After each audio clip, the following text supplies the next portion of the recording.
Então vamos, nesse momento, cerrar os nossos olhos, elevar o nosso pensamento ao nosso Pai, ao nosso Criador, aquele que nos concede a vida, o tempo e todas as oportunidades de crescimento.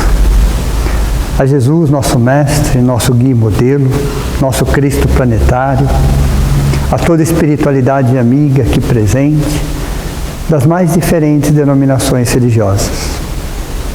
A equipe de médicos, enfermeiros, socorristas, benfeitores, orientadores, aos guardiões sempre muito presentes, aqueles que de alguma forma fazem parte da nossa família espiritual, nossos entes queridos que aproveitam deste momento, deste ambiente e se aproximam de nós. Aqueles espíritos que quando estavam encarnados não tiveram oportunidade de aprender um pouco mais sobre espiritualidade, sobre plano espiritual, e estão conosco, aprendendo, tirando as suas dúvidas, em tratamento, e já se programando para a próxima reencarnação. A todos aqueles que de alguma forma colaboraram para que pudéssemos estar aqui essa noite, aprendendo um pouquinho mais, dissolvendo, dissipando a nossa ignorância, para que a gente possa enxergar a vida, as pessoas, os fatos, com outros olhos, num processo chamado ressignificação. Estamos aqui exatamente para isso, para ressignificar, para rever, para refletir, para analisar, para perguntar, questionar. E é para isso que a doutrina espírita nasceu, justamente através da filosofia, da ciência e da religião, nos dar um sentido maior para a nossa existência, um sentido maior para o próprio universo, para a própria vida. E agradecemos a Allan Kardec, o nosso codificador, pelas bases, pelo alicerce, a Chico Xavier, a Divaldo Pereira Franco, a tantos espíritos, espíritas ou não, mas que estão trabalhando intensivamente para a implantação do bem no planeta Terra. E nós também somos chamados a dar a nossa contribuição, de acordo com as nossas possibilidades, com aquilo que a gente consegue, mas que possamos também plantar um pouquinho de luz aonde Deus nos colocou. Que assim seja. Hoje nós vamos falar sobre um tema, esquizofrenia. Primeira parte, conceitos científicos. Nós faremos 2 aulas falando sobre esse assunto. Saindo do tema esquizofrenia, nós vamos entrar em epilepsia. Serão 2 aulas também falando sobre esse assunto, e isso vai longe. Tem outros transtornos mentais, outras doenças mentais que a gente vai estar estudando pelo menos por mais um mês aí. Então, esquizofrenia, primeira parte, conceitos científicos. Aí na semana que vem a gente entra com o aspecto emocional e espiritual. Primeira coisa é entender a origem da palavra. Diferente das outras doenças, como Alzheimer, como Parkinson, aqui o sentido da palavra é outro, é esquizofrenia. Ela é uma palavra de origem grega, vem esquizo, significa dividir, romper, é uma cisão, é uma quebra. Então a palavra esquizo significa dividir, romper, é uma cisão. E frenia, mente, então é uma mente dividida. Então a palavra esquizofrenia vem do grego, que significa mente dividida. É uma desagregação do pensamento, uma mistura de 2 realidades. 2 realidades simultâneas. É como se a pessoa estivesse vivendo 2 realidades naquele mesmo momento. Isso gera uma confusão mental. Quem descobriu isso foi um psiquiatra suíço em 1911. Quer dizer, sempre existiu, mas através da medicina, através da psiquiatria, por Paul Eugene Blauer, não sei se é exatamente assim que fala, mas foi esse psiquiatra suíço que descobriu. O que nós vamos fazer hoje é rever os nossos conceitos, é ressignificar, é começar a entender de uma forma melhor a questão. Primeiro, que não existem pessoas esquizofrênicas. Existem pessoas com esquizofrenia.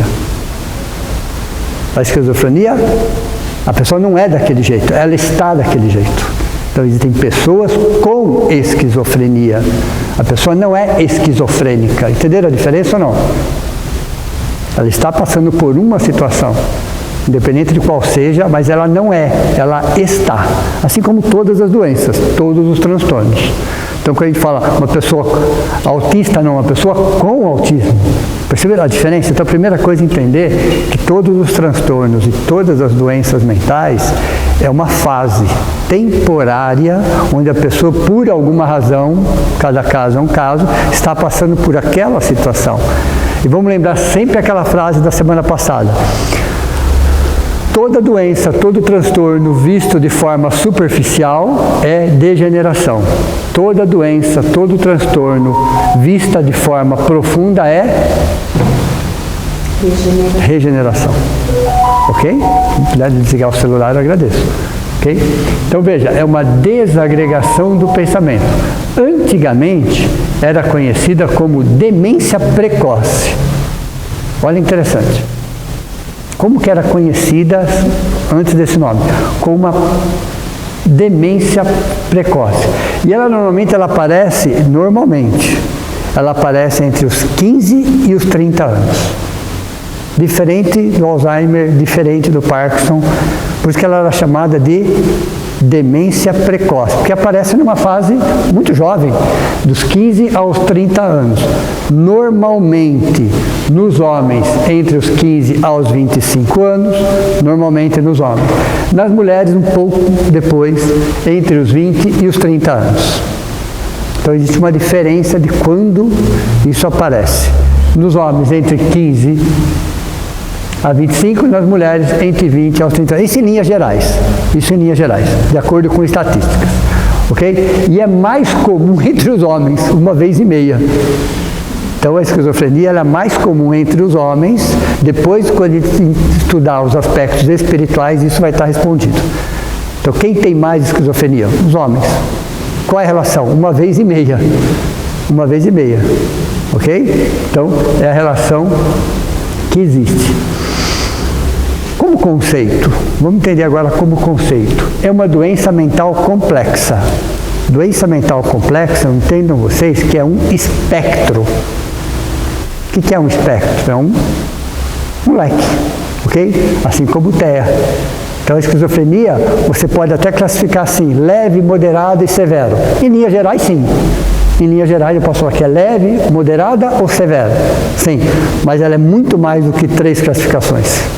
Ela é um espectro. Então, no leve você tem, no moderado você tem, no severo você tem.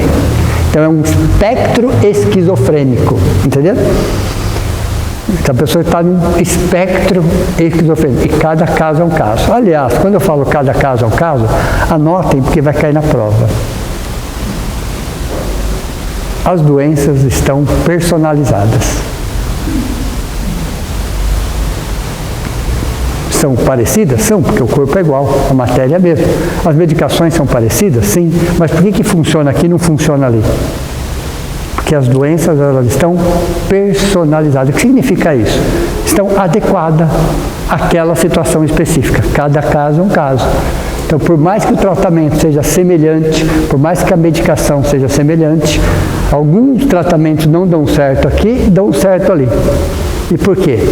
Porque cada caso é um caso e cada doença está adequada, está personalizada. Então, todas as doenças elas estão personalizadas, estão de acordo com aquele ser, naquele momento evolutivo, de acordo com a sua história.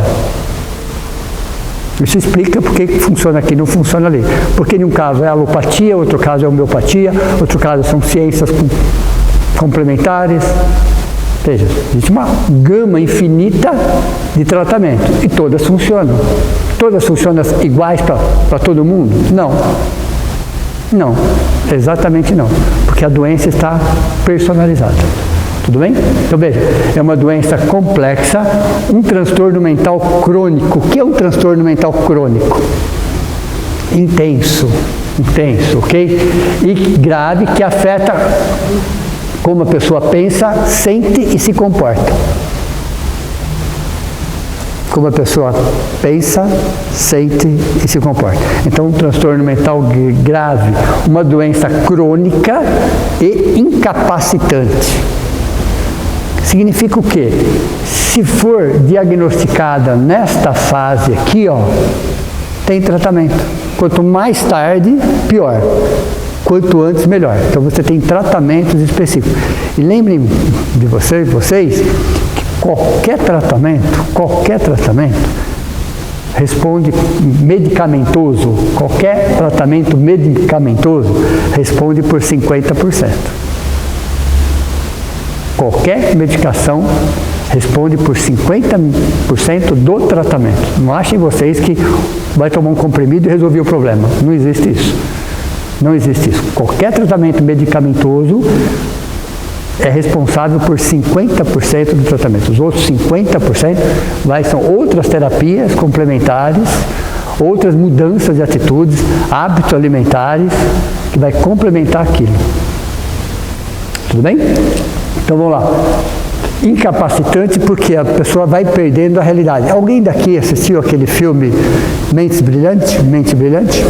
Assistiram? Fica muito claro isso. Ele no final, ele entra na universidade bem jovem, e termina a sua carreira ganhando o Prêmio Nobel de Economia. Veja, então se vocês não assistiram o filme, assistam. Mente Brilhante. É um filme longo, tem mais de 2 horas, 2 horas e pouco, mas vale a pena. Porque explica exatamente o que acontece aqui. Exatamente, é triste, né? Porque fala exatamente. Aquele outro filme que eu passei para vocês também, A Ilha do Medo, com Leonardo DiCaprio, também explica exatamente o que é isso. Você tem processos obsessivos? Tem também. E às vezes não. Às vezes é a criação da própria mente da pessoa. No caso de Mente Brilhante, ali não era um espírito, era a criação dele. Eu sabia que você ia perguntar isso, né? Já respondi já. No caso de Mentes Brilhantes, quem assistiu o filme, ali não era o plano espiritual, ali era a criação dele. Ok? Então vamos lá. Um dos mais severos transtornos da psiquiatria.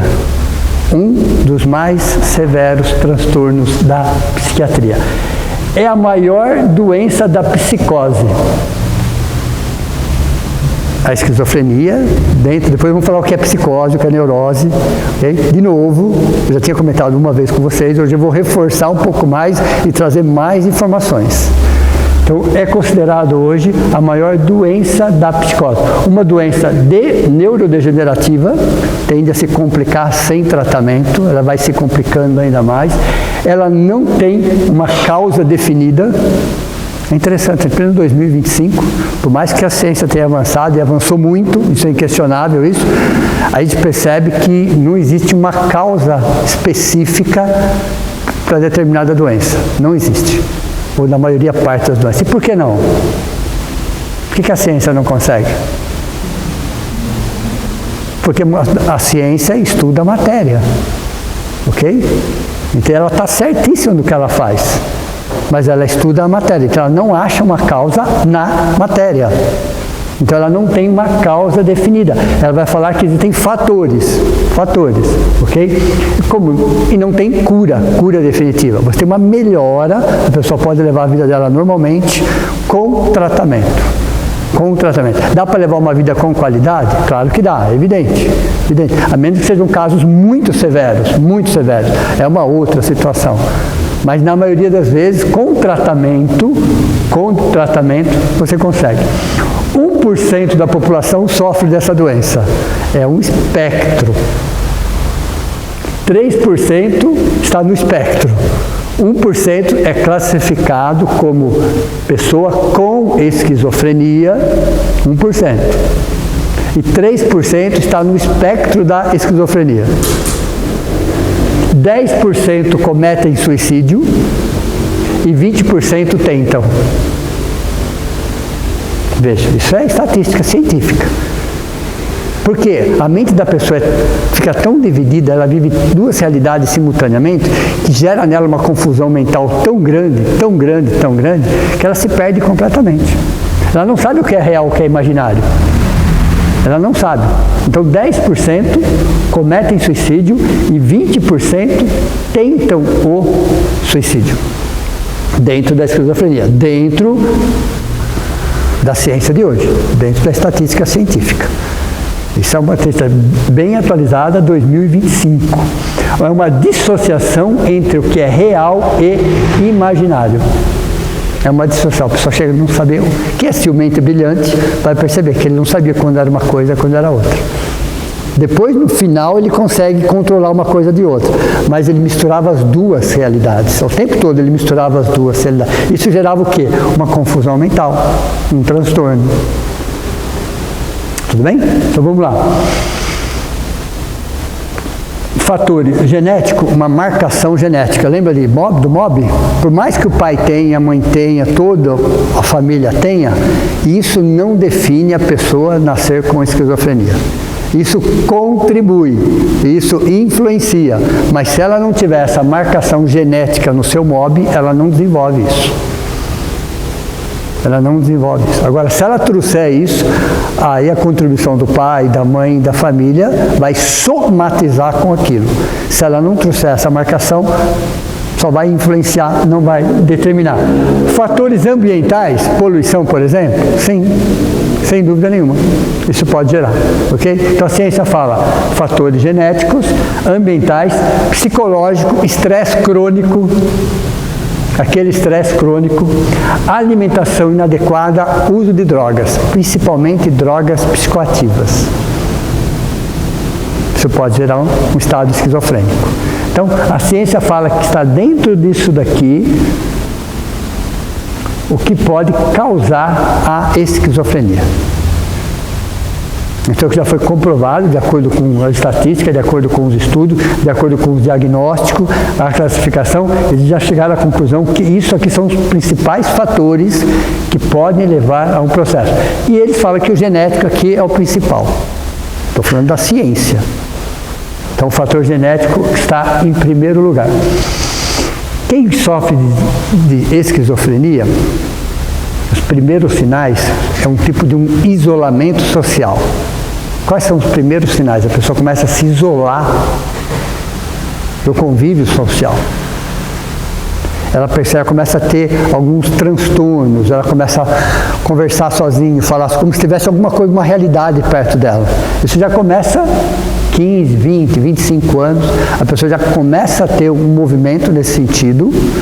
Isso são os primeiros sinais, não quer dizer que seja esquizofrenia, mas já são os primeiros sinais nesse sentido.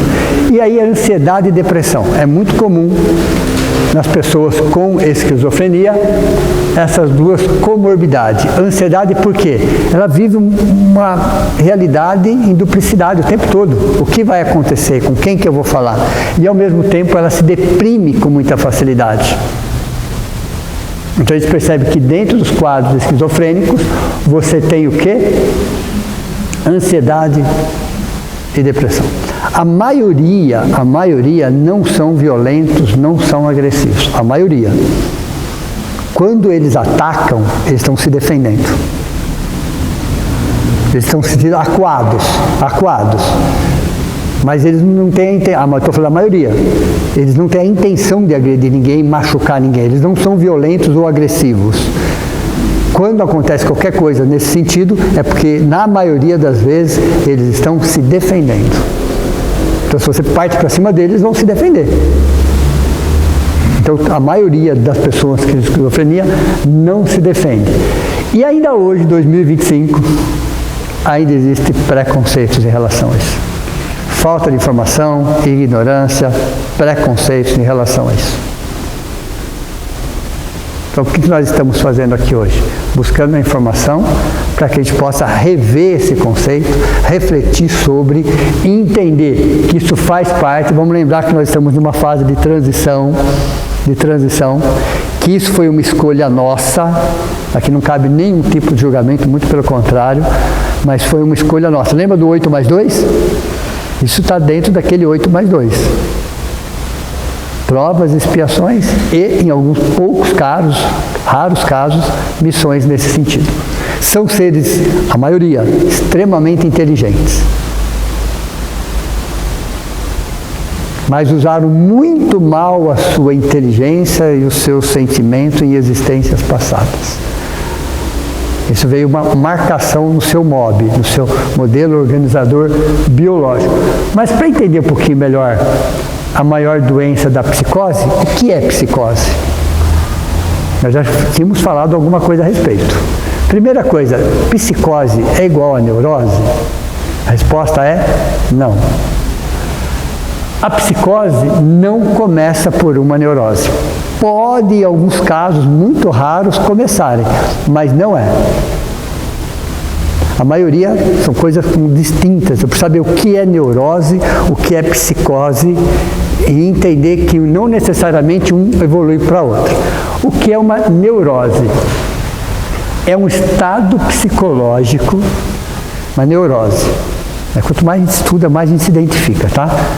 Então, o que é uma... Pior que é verdade, eu não estou brincando, né? Quanto mais a gente estuda, mais a gente se identifica. É um estado psicológico caracterizado por uma perturbação emocional que afeta a saúde do indivíduo. São emoções negativas. Por exemplo, uma ansiedade excessiva, uma fragilidade emocional, uma dificuldade em lidar com as frustrações. Quem de nós não temos isso?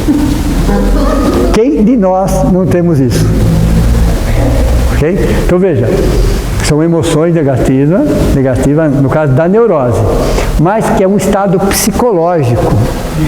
É um estado psicológico. Caracterizado por uma perturbação, você está passando por uma situação, ou você traz uma situação dentro de você, uma ansiedade excessiva, uma fragilidade emocional, uma dificuldade em lidar com as frustrações, isso gera uma neurose. Então, de alguma forma, todos nós somos neuróticos. De alguma forma. De alguma forma. De alguma forma. Ok? Então, isso é um problema? Não exatamente. Não exatamente, porque faz parte do nosso processo. Então, a neurose nós trazemos, todos nós trazemos isso de alguma forma. E existem 3 tipos de neuroses, inclusive. Existem 3 tipos de neurose. A primeira neurose chama obsessiva. Então, a primeira neurose é chamada de obsessiva. O que é uma neurose obsessiva? Pensamentos intrusivos e comportamentos repetitivos e compulsivos. Então, uma neurose obsessiva, eu não estou falando nem de obsessores aí, tá? Eu não estou falando de obsessores. Eu estou falando aquilo que nós damos conta sozinho. Okay? Então, uma neurose obsessiva são pensamentos intrusivos. Tem pensamentos que passam por nós, nem são nossos, mas a gente pega para nós. Pensamentos intrusivos, comportamentos repetitivos e compulsivos. Isso é uma neurose obsessiva, criada por nós. Ok? Neurose obsessiva. A segunda é chamada de neurose fóbica. O que é uma neurose fóbica? São medos irracionais. A própria pessoa não tem por que eu ter medo disso, tanto assim. São medos irracionais. Veja, de objeto e situações. Vocês têm algum medo irracional de algum objeto, de algum inseto? Não. Né? Mas vocês... Não, esse não dela foi ótimo. Foi ótimo. Né? Você fala, nossa, um bichinho desse tamanho. Né? Então, é às vezes de situações. Então, são medos irracionais, porque a própria pessoa, ela fala, como é que eu tenho tanto medo disso? Mas tem muito medo. Ela mesma não consegue explicar o tamanho daquele medo. Até porque uma outra pessoa, frente ao mesmo objeto, não tem não tem tanto medo daquilo. Fala, pera, como é que eu posso ter tanto medo daquilo se uma outra pessoa do meu lado, frente à mesma situação, não tem tanto medo daquilo? É um medo irracional. Veja, então fóbica são medos irracionais de objetos e situações. Medo do escuro, por exemplo. Tem pavor, mas por que ter tanto pavor? De onde vem esse pavor? Isso é uma neurose fóbica. Isso é uma neurose, são medos irracionais que a própria pessoa sabe que é irracional. É um exagero. É um exagero, porque a maioria das pessoas, frente àquele objeto ou àquela situação, não tem todo aquele medo. Todo aquele medo. No caso, vamos falar da barata, pessoal. Né? Tem pessoas que têm pavor daquilo, tem pessoas que olham para aquilo, não, nem tanto. Então são medos, a neurose fóbica são medos irracionais de objetos e ações. E a neurose histérica. Então a neurose é uma perturbação emocional dividida em 3. Histérica é uma paralisia e alterações sensoriais sem causa orgânica. Você faz um monte de exame, você de repente paralisa em frente de uma situação. Você fica paralisado frente àquela situação. É uma neurose histérica, é isso. Você percebe que houve uma alteração nos seus movimentos, nos seus 5 sentidos, frente àquilo, aí você vai fazer exame, não dá nada. Não dá absolutamente nada, nada. Então é chamada de neurose histérica. É uma perturbação emocional que gera a obsessiva, a fóbica e a histérica. É uma questão emocional que nós trazemos, que nós carregamos. Um conflito interno dentro de nós. Só que o próprio termo neurose hoje já não é mais usado. Ok? Já não é mais usado o termo neurose. Não é mais usado nos manuais de classificações. Foram desmembrados em outros transtornos. O TAG, o TOC, tudo isso é neurose. Só que agora está sendo classificada de uma outra forma, com tratamentos específicos. Então hoje nós falamos em neurose, mas a própria ciência de hoje, de acordo com o DSM, de acordo com o CID, já não fala mais neurose. O que é o TAG? Quem que vai lembrar? Transtorno. O G é generalizado, de ansiedade generalizado. Ok? O que é o TOC? Transtorno obsessivo compulsivo. E aí, outros. Então, a própria palavra neurose hoje, ela já não é mais usada nos manuais psiquiátricos. Estamos falando do DSM-5, 5ª edição. No CID-10 ou CID-11, dependendo, que é a 11ª edição. Então, a própria palavra neurose hoje não está sendo mais utilizada. Por quê? Melhorando o diagnóstico, você melhora a classificação, e melhorando a classificação, você melhora o tratamento. Entenderam? É assim que funciona. Então é diferente entre diagnóstico e classificação. Lembram disso? O diagnóstico leva meses, pode levar até anos. Aí você classifica e trata aquilo de acordo com aquela classificação. É o que a ciência está fazendo hoje. Então não se usa mais a palavra neurose dentro dos manuais modernos da psiquiatria. Tudo bem? Entenderam o que é neurose? Se identificaram com alguma coisa? Né? Se identificaram? Okay. E aí vamos então para a psicose. Porque quando a gente fala em esquizofrenia, não se fala em neurose. Eu só coloquei aqui para a gente saber a diferença entre uma coisa e outra. Qual é o conceito de neurose, qual é o conceito de psicose. A esquizofrenia não tem nada a ver com a neurose. Tem a ver com a psicose. Por isso que lá embaixo, é a maior doença da psicose. Eu coloquei um asterisco aqui e trouxe esse asterisco para cá. Para que a gente não confunda os dois conceitos. Se na neurose é uma perturbação emocional, a neurose é uma perturbação emocional. A psicose é um sintoma de uma doença psíquica. Perceberam a diferença ou não? Aqui é uma perturbação emocional. Aqui é um sintoma de uma doença psíquica, tendo como principal característica uma alteração do estado mental. Uma alteração do estado, uma desconexão com a realidade.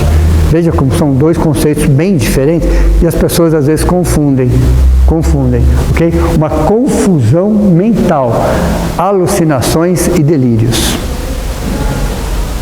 Então, na esquizofrenia você tem uma característica muito peculiar.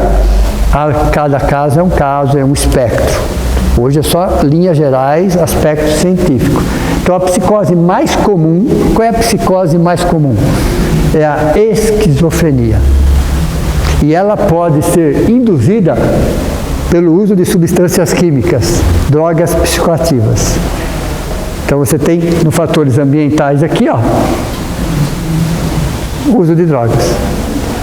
Quer dizer, o uso de drogas psicoativas pode levar uma pessoa a ter essa característica, para ter essa crise? Sim, sem dúvida nenhuma. E por quê?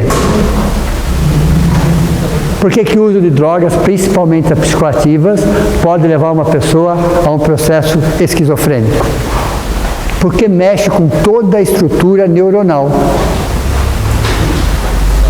Toda droga mexe com toda a estrutura. Então a psicose não começa por uma neurose, perceberam ou não? Pode até começar, mas não, na maioria das vezes ela não começa por uma psicose. Então quando você fala em psicose, é um sintoma de uma doença psíquica. Primeira coisa, que faz com que a pessoa saia de conexão, saia da própria realidade. Chega a confundir o que é real, o que é imaginário. Mas para a pessoa, os dois são reais.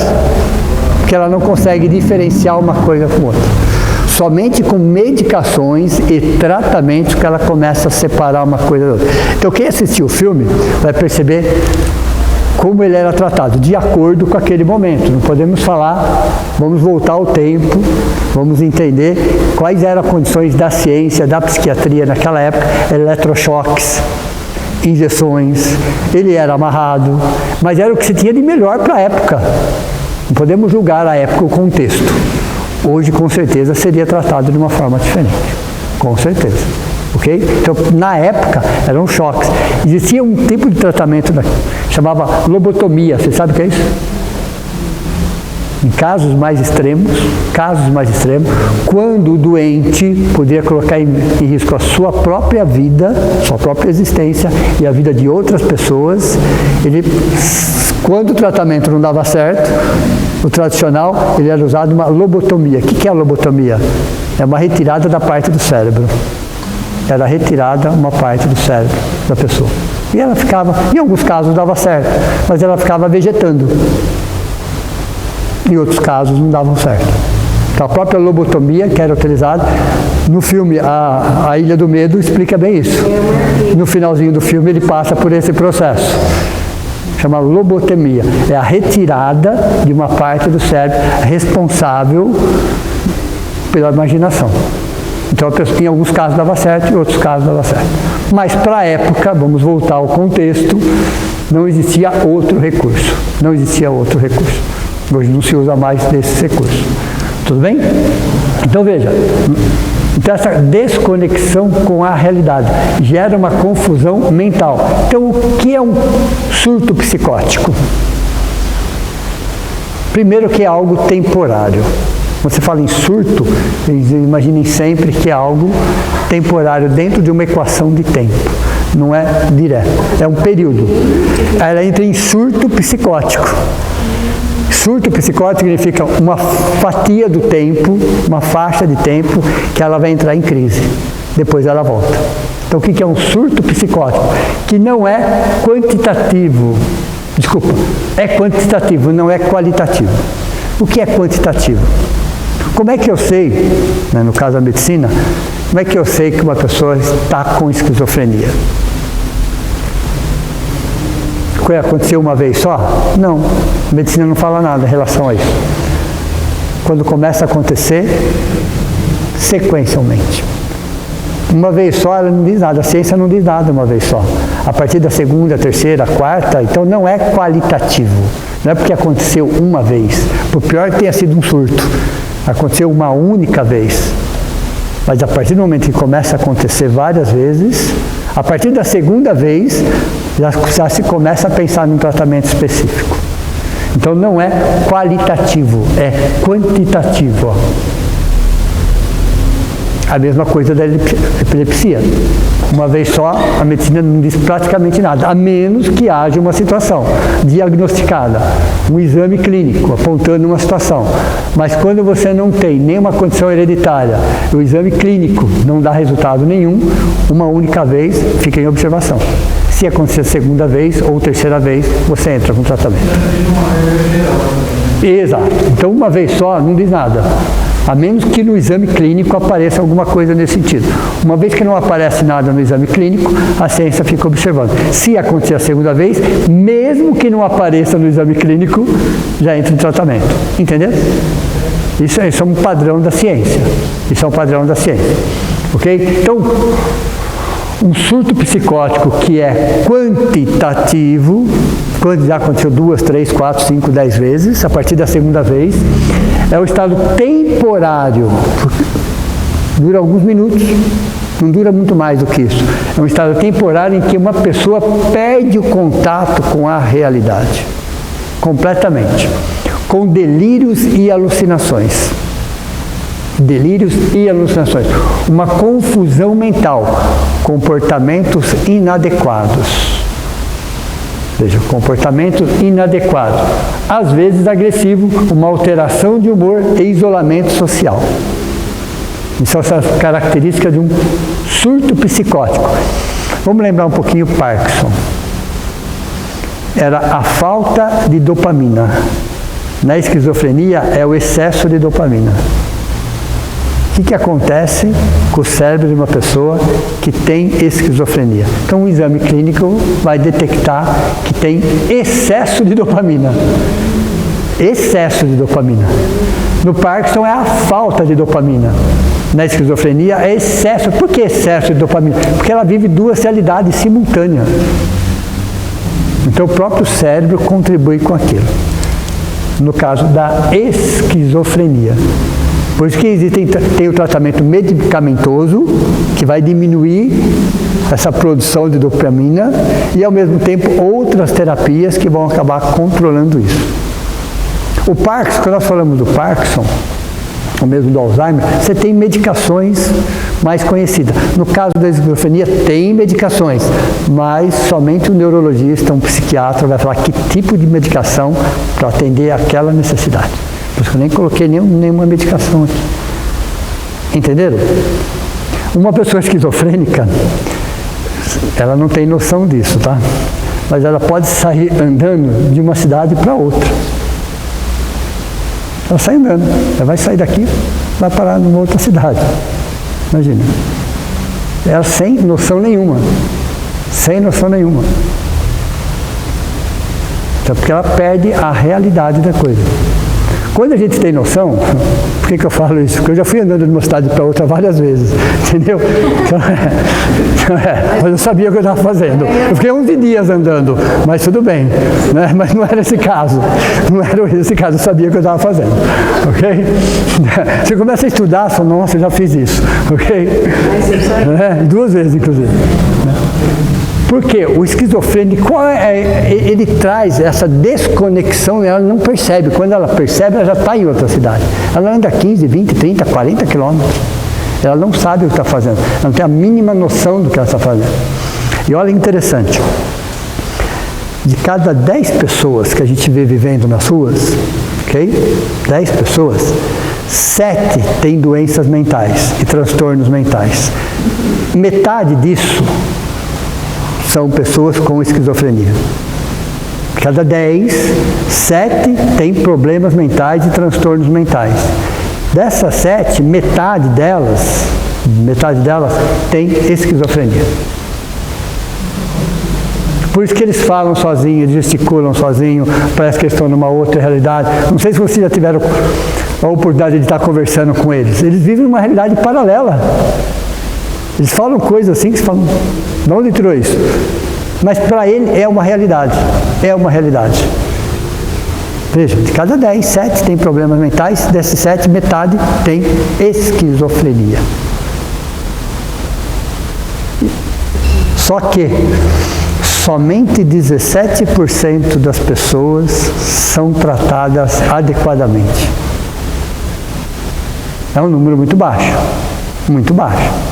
Então hoje somente 17 pessoas tomam a medicação adequada, tem terapias ocupacionais, tem terapias psicológicas, comportamentais, tem alimentação adequada, somente 17%. Você falou que tem uma quase 10 anos para fazer a diagnóstico, depois fazer a classificação. Exato. Agora, isso é individual? É individual. Então pode levar meses. Vamos pensar lá em Parkinson e Parkinsonismo. Lembra disso? O Parkinsonismo são 10 possibilidades. Entre as 10 você tem o Parkinson. E essas 10, cada uma delas é um tratamento específico. Às vezes é uma medicação específica. E às vezes são características semelhantes. São tremores, são rigidez. Todas têm. Todas têm. Então no Parkinsonismo você tem 10 possibilidades. Entre elas o Parkinson.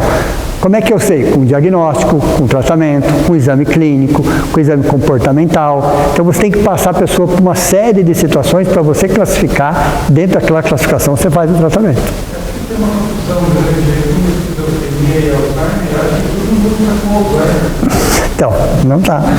Você vê, Alzheimer é uma coisa, esquizofrenia é outra. O que a gente percebe nas doenças mentais, nos transtornos mentais, que ela nunca está sozinha. Sempre existe uma outra comorbidade paralela. Por exemplo, aqui, ansiedade e depressão. Então você vai tratar a pessoa também com ansiedade, também com a depressão. Então você tem medicações que vão, de alguma forma, ajudar na outra comorbidade.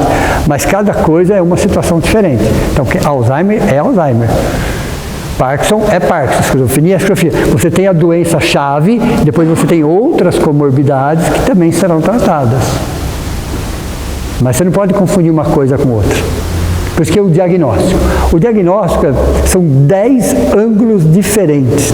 A pessoa é vista por 10 ângulos. Questão social, religiosa, familiar, profissional, psicológica. Deu para vocês entenderem? Você vai conhecer a pessoa por 10 ângulos diferentes, aí você gera um diagnóstico, aí você traz uma classificação.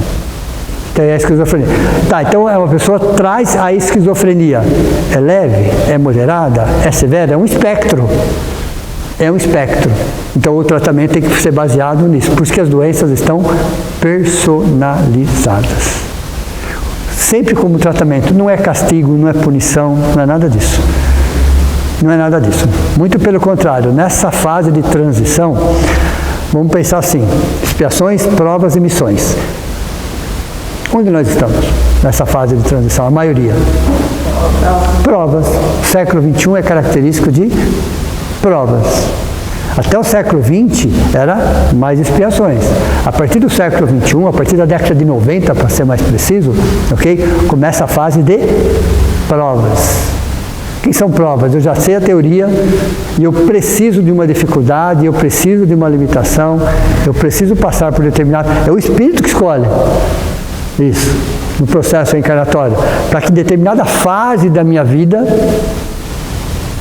eu possa reaprender algumas lições. É interessante quando você fala do Parkinson, você fala do Alzheimer e outras doenças, você percebe que é sempre no segundo tempo, não é isso? No ciclo setenário, 07, 714, a gente percebe que algumas vêm depois dos 60 anos.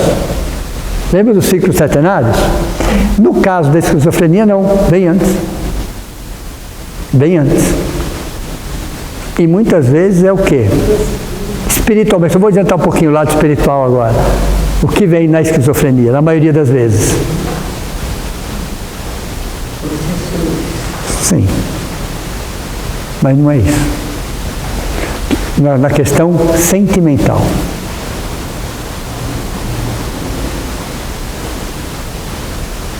Anotem porque vai cair na prova. Homicídio seguido de suicídio. Na maioria das vezes, homicídio seguido de suicídio. Na maioria das vezes. Então você traz um remorso muito grande por trás disso. Lembra do Parkinson, que era um estresse crônico, uma rigidez? Então cada doença tem a sua emoção prevalecente. Você tem várias emoções, mas você tem aquela principal. No caso aqui, você tem o quê? O remorso. Em a maioria dos casos, você tem o homicídio seguido de suicídio.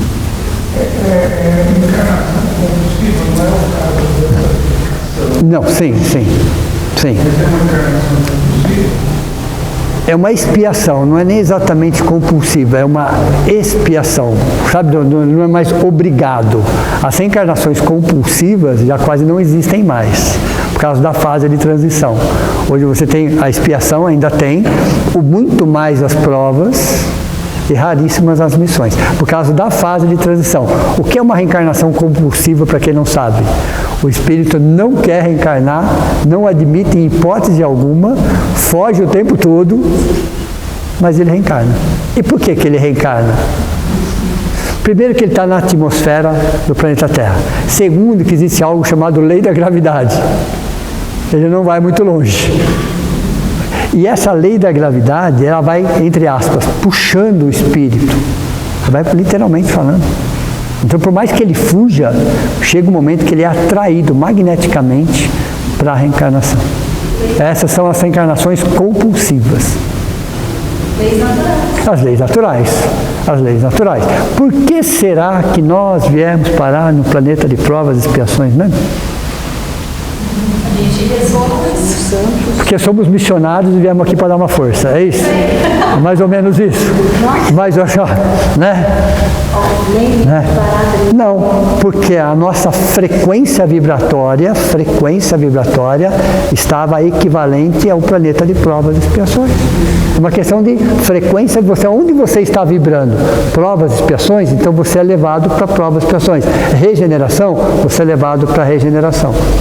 Mas eu posso estar numa frequência acima de regeneração e reencarnar em provas e expiações. Posso, não tem problema nenhum. Peso específico do nosso corpo espiritual. Posso, mas é missão. Mas espiritualmente você não mudou, você mudou fisicamente. Aliás, ainda bem, né? Ainda bem que esses espíritos do degrau de cima reencarnem entre nós. São missão. Se tiver uma reencarnação compulsiva, como que a gente conhece? Normalmente são extremamente rebeldes, são extremamente agressivos, são intolerantes, é uma inaceitação da vida como ela é, das pessoas como elas estão, sabe? É uma reclamação crônica, um pessimismo crônico, é um negativismo mordaz, sabe? É uma coisa muito pesada. Aí você percebe que aí você é uma reencarnação compulsiva ou expiatória, vamos dizer assim. Eu pedi para nascer. Implorou, ok?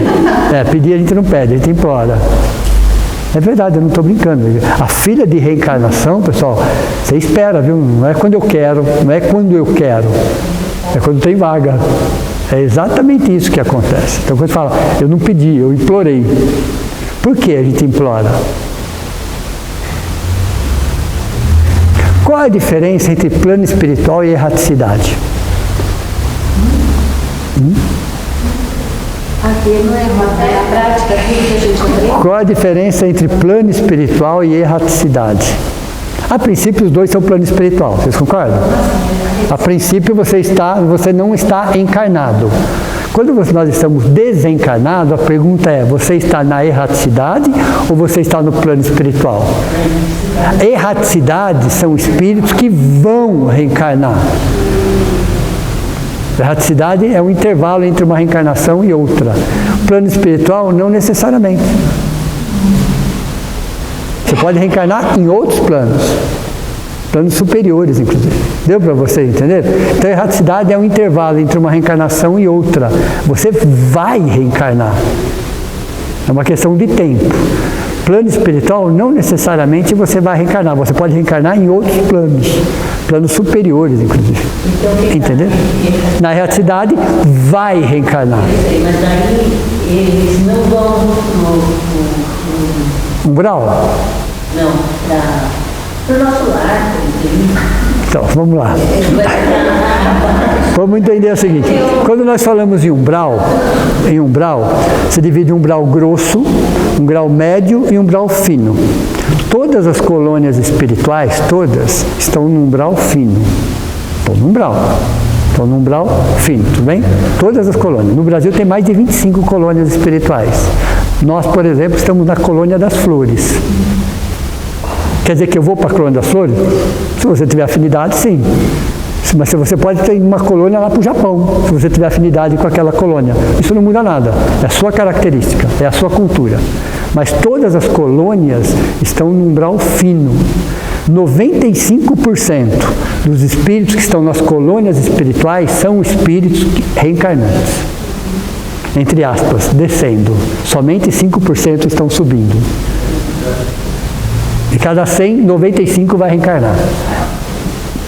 Ok? 5% vai reencarnar, mas no degrau de cima. Então, existem reencarnações no plano espiritual? Sim. Sim. Tudo bem? Então, a reencarnação não é uma questão só planeta Terra, físico e espiritual. A reencarnação acontece em todos os níveis, em todos os planetas e em camadas espirituais. Então, 95% são espíritos que estão na erraticidade. Mesmo estando numa colônia espiritual, eles estão na erraticidade, aguardando a próxima reencarnação. Então, a diferença entre você estar no plano espiritual e na erraticidade é que na erraticidade você vai reencarnar. É só uma questão de tempo. No plano espiritual, não necessariamente.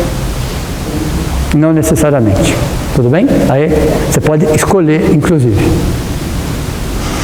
Voltando à esquizofrenia, nessa fase de transição, a gente vai perceber que os espíritos pediram essa situação para que eles possam melhorar o seu interior. O umbral, anotem aí, o umbral interno é muito pior do que o umbral externo. Nós ficamos com medo danado do umbral externo, né? O umbral interno é muito pior. O que é o umbral interno? É o que está dentro de você. O que está fora de você é um reflexo. O que está fora de você é um reflexo. O que está dentro de você é real. Então, o umbral interno é muito pior do que o umbral externo.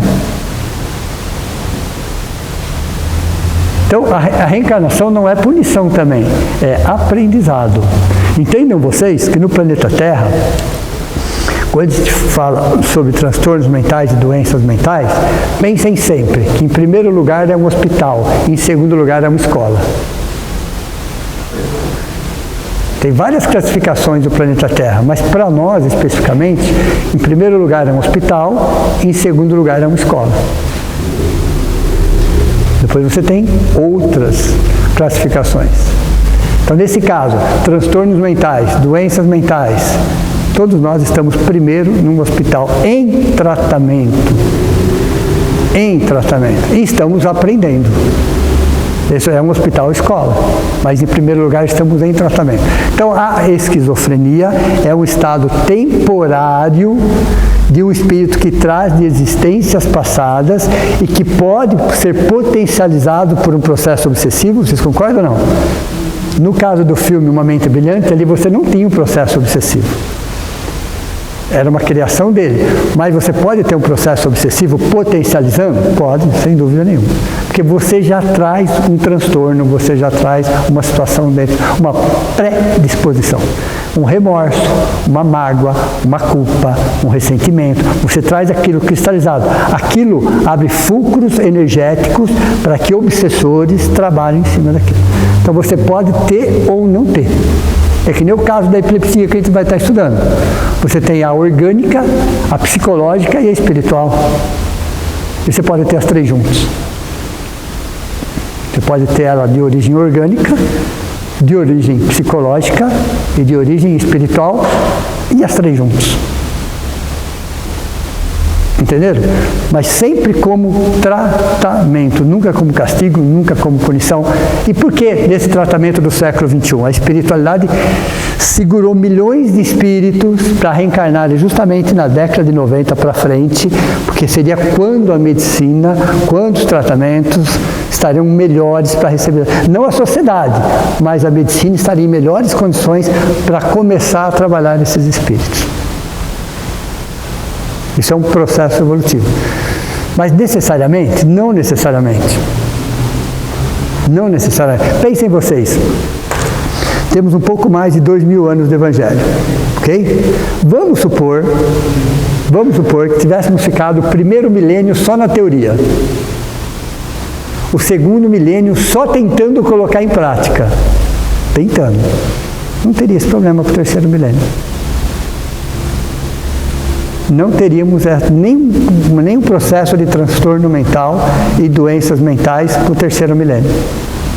Veja, um milênio de teoria, um milênio de tentativa de prática. Tentativa, se esforçando para praticar. Na maioria das vezes não conseguindo, não tem problema. Não entraríamos no terceiro milênio.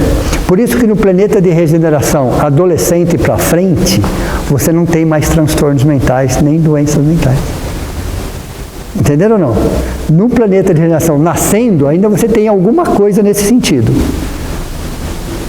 De criança para cima, adolescente, né, vamos dividir em 5 níveis, você não tem mais nenhum tipo de transtorno mental, nenhum tipo de doença mental.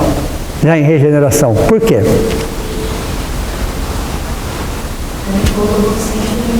Porque o próprio nome já diz. Eles já estão em processo de regeneração. É o doente que acredita na própria doença e colabora com o tratamento.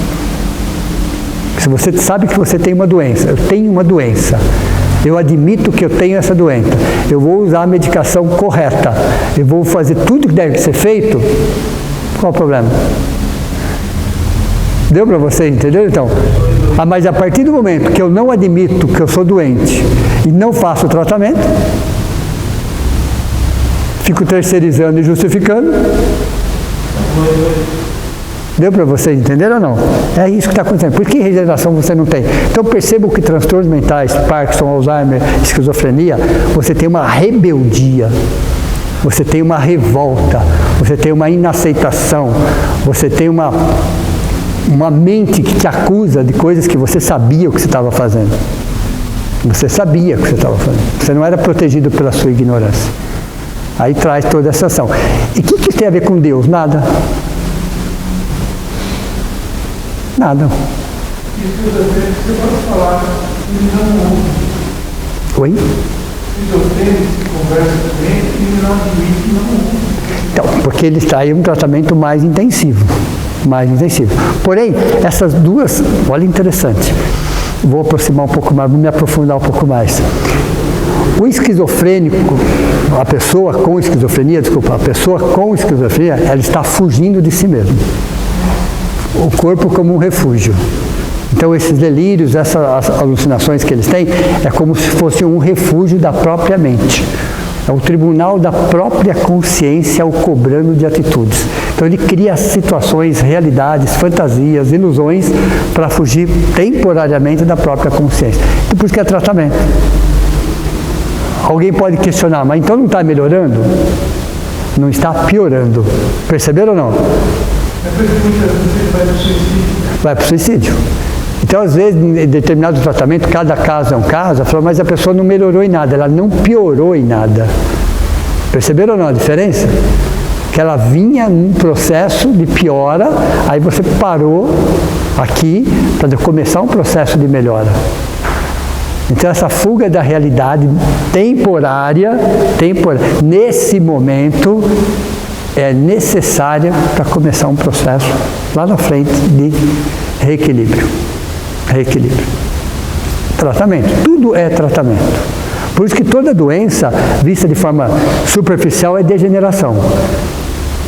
Vista de forma profunda, é regeneração. É um processo de regeneração isso aqui. Onde está criando e colocando para fora todos aqueles traumas, todas aquelas fantasias, toda aquela ilusão, está colocando aquilo para fora. Você pode ter um processo obsessivo que potencializa? Sim, sem dúvida, mas não necessariamente. Não necessariamente. Como é que funciona as próximas?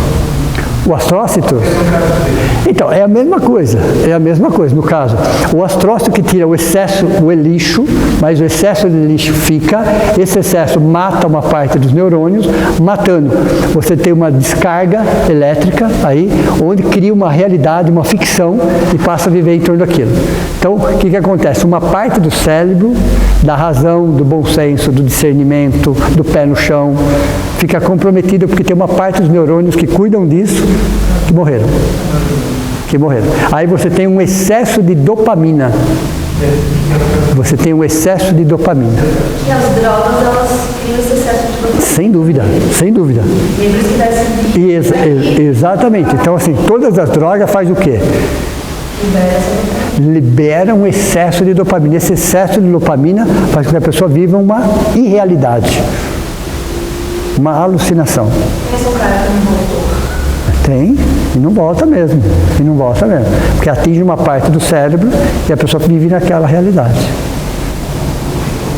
Entenderam? Alguma dúvida? Mais?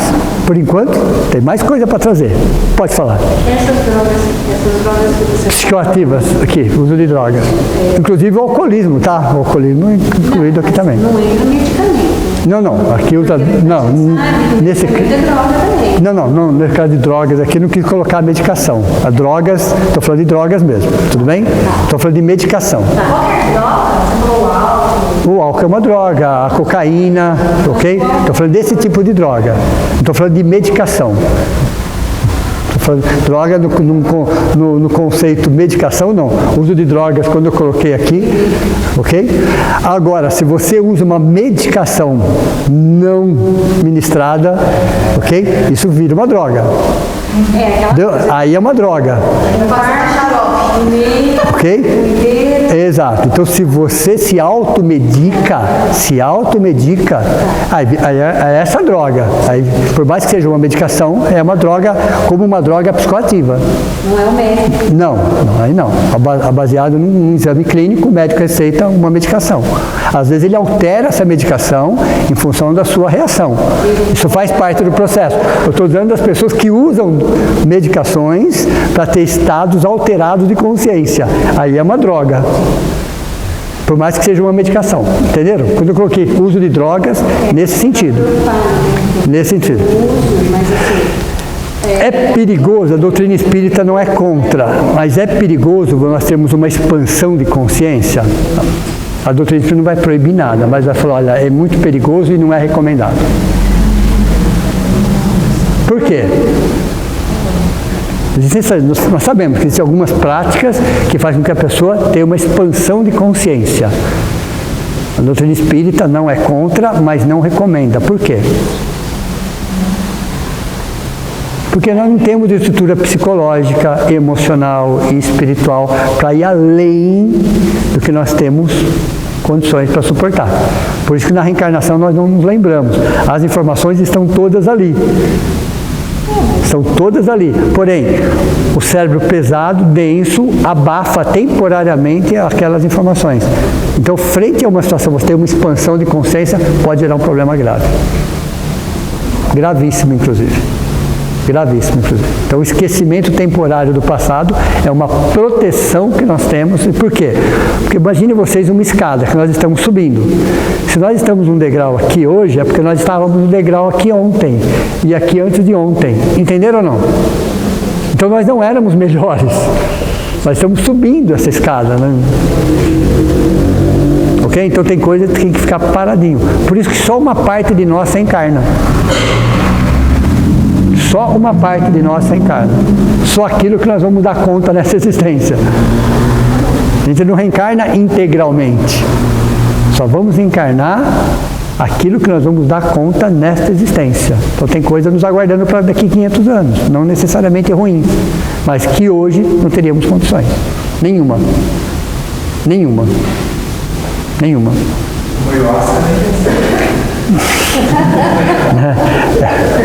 Não é recomendado. A doutrina espírita não recomenda nenhum tipo de expansão de consciência, porque pode ser perigoso, pode ser, cada caso é um caso, cada situação é uma ação. Pode trazer um benefício? Até pode, mas pode trazer um malefício mais complicado. Então, não é recomendado. Não é recomendado. Por exemplo, apesar do nome não ser correto, quando existe uma situação específica, pontual, tudo bem. A terapia de vidas passadas. Quando existe uma situação pontual, específica, um tratamento ali, não é contra. Mas para você saber o que eu fui, o que eu deixei de ser, melhor não saber. Não temos estrutura psicológica para entender quem são as pessoas que estão conosco, por que estão conosco, por que existe uma certa dificuldade em relacionamento. Nós não temos estrutura psicológica para isso.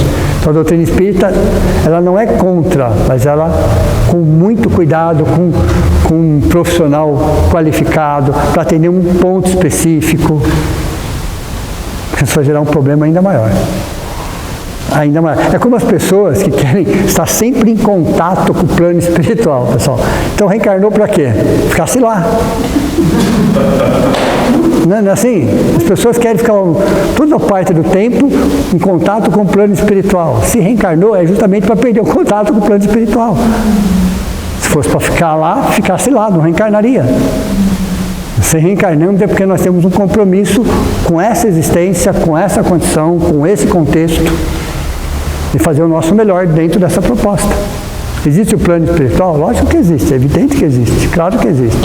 A população do lado de lá é maior do que a população do lado de cá. O planeta Terra, espíritos humanos, né, na forma humana, são 30 bilhões. Reencarnado é 8,5. Então a maior parte é o plano espiritual. São 7 camadas espirituais, a crosta é uma só. E mais de 60% dos espíritos humanos, a forma humana do planeta Terra, tem transtornos mentais.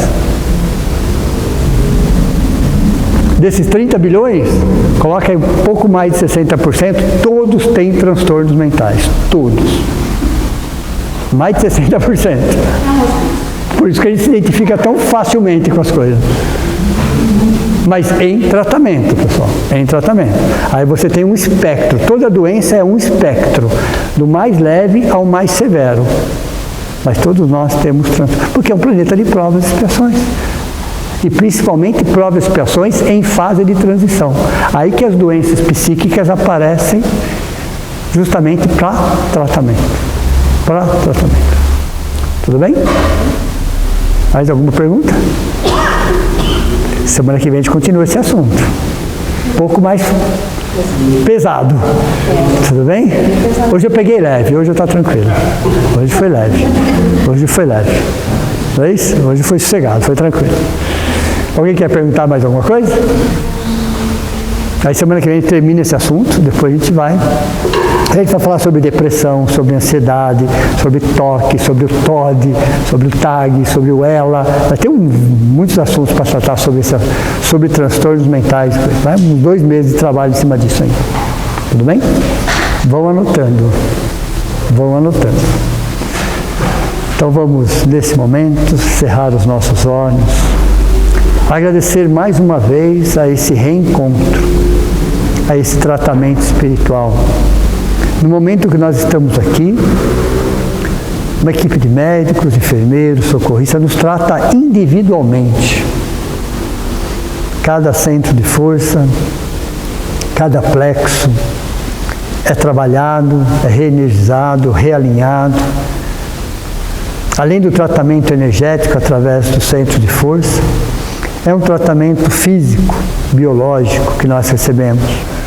A nossa glândula pineal é iluminada para que esse nosso contato com a espiritualidade, com a nossa essência, com Deus, possa estar reenergizado. Que possamos entender que não estamos aqui a passeio, muito pelo contrário, mas em aprendizado.